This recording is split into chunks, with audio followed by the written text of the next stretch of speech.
Do you receive a ton of messages every day from people wanting to sell their phones to you? It's annoying, right? You have to answer every single message and people start popping up and answering to you back while you're answering other people. It's quite annoying, especially if it's in your personal Facebook. Well, today I'm going to show you how I can help you out with that. Coming up next.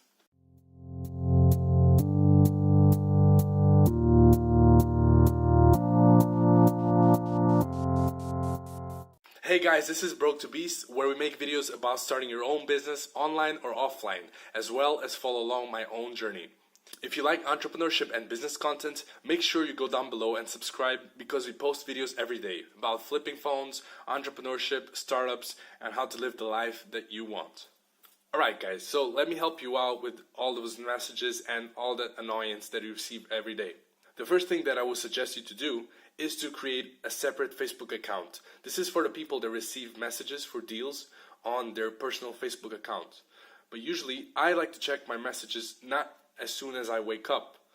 I like to check them in the middle of the afternoon and talk to people in the middle of the afternoon. Because if I start the day talking to people, usually I feel like my mood goes down and I don't really want to do any more work. It's like answering emails in the morning. I really don't like it. So if you're like me, create a separate Facebook account so you can negotiate with people for deals. The second tip that I'm going to suggest is that you set up in your schedule 1 to 2 hours per day in your preferred time to answer to people and talk to people for deals. You can then do that multiple times per day, but what I've seen that works more for me is that if I focus 1 to 2 hours for that specific work, I can get it done much faster and it doesn't interrupt me every single time.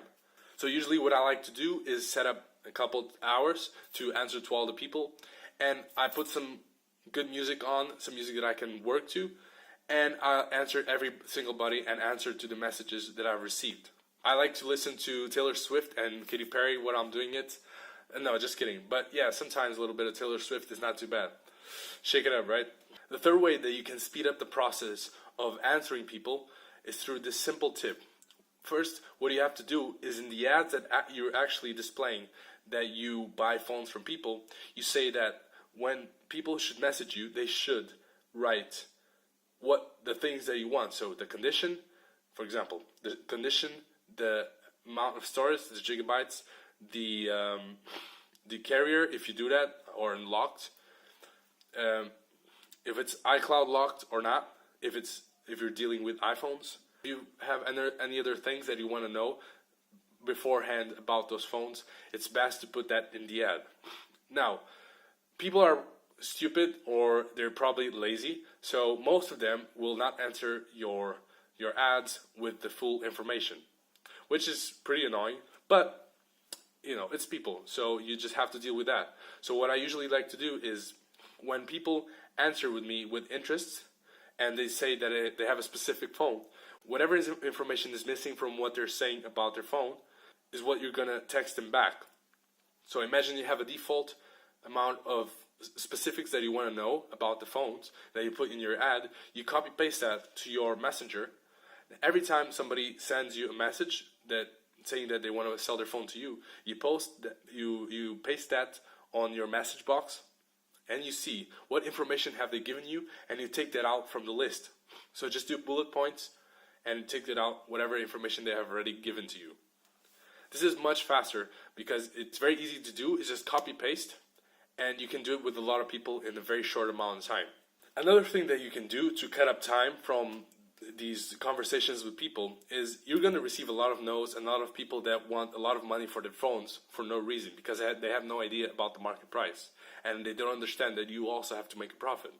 So what I like to do is two things. The first thing, if I see that the offer is completely unreasonable and I don't even want to do the silence thing where I don't say anything and wait for them to respond, I simply or don't answer to them, or I click on the message and it will show up seen there, but I don't answer back, so I wait for whatever they want to say.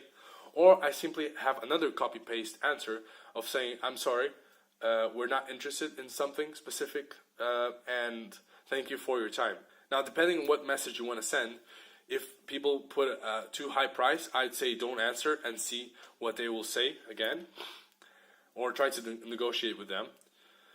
But if people say have a phone that is not according to what you want, so imagine it's a model that you don't want to sell, like imagine you only sell iPhones and Samsungs, but they have an LG. First, you gotta see on eBay if there's a market for that. But if you are absolutely sure that you don't want to deal with those kind of phones, just tell the person, I'm sorry, have a copy paste answer saying, I'm sorry, we're not interested in those kinds of phones. Thank you anyways. So always be polite, don't be rude, but have those short, powerful messages so people don't waste your time as well with you. And you also don't waste your time. Another thing that could happen is if an iPhone is iCloud locked. So if you don't deal with those things, and for example, a person says, I have an iPhone 6 and it has 16 gigabytes. And you say, okay, and then you answer with those preset message, taking out the model question and the gigabytes question with all, the other questions such as iCloud and the condition. And if they answer you back saying that, oh, it's actually iCloud locked, then you say, you have also a default message saying that I'm sorry, but we don't buy iCloud locked messages. If that's your case, obviously, I do sell iCloud locked, but if you don't, then you can have a preset message for that as well. What I would recommend, and it's what I do, is have maybe post-it notes on the side, and virtual post-it notes, so you can easily copy and paste to your Facebook Messenger. Or you can have a Google Docs in another tab, and you can simply alt-tab and get the message and copy and paste. Right, the last tip I can give you guys is about how you can manage the workload that you put in a month. So what I usually do is I go through waves of phones. What this does is that it minimizes risk and it decreases the workload in a few moments in a month. So what I like to do is usually try to find a lot of deals in the first few weeks, in the first couple of weeks of the month, and then after I have a pretty good stock in my house, especially because I sell locally, so it takes longer, I start to focus more on trying to sell these phones for the profit that I was planning on. So instead of looking for deals, I maybe turn off a few ads and I go for selling the phones and start marketing the phones more. And then when you have almost no stock, you go back to trying to find deals again. And with that, you can focus on different things instead of focusing only on getting deals and trying to answer a lot of messages, because you will have a lot of messages to answer to. You can focus on trying to sell people and negotiate the price that you want to sell your phones for, or on eBay. Now, if you only sell on eBay, you probably don't care about this because eBay does all the work for you. You don't have to negotiate with people. You only need to package and post the phones. But if you sell locally, you probably know what I'm talking about. And this is what I've found that it works for me. Anyways, I hope this helped, guys. And make sure you guys leave down below a comment with how your journey is going regarding selling phones. And let me know if you have any questions, if I can help you out with anything. And if you guys like the content, please leave a like. And subscribe to the channel because we post videos every day, not only about flipping phones, but about the entrepreneurship life and living the life that you want. Anyways, I hope this helped, and until next time, and peace.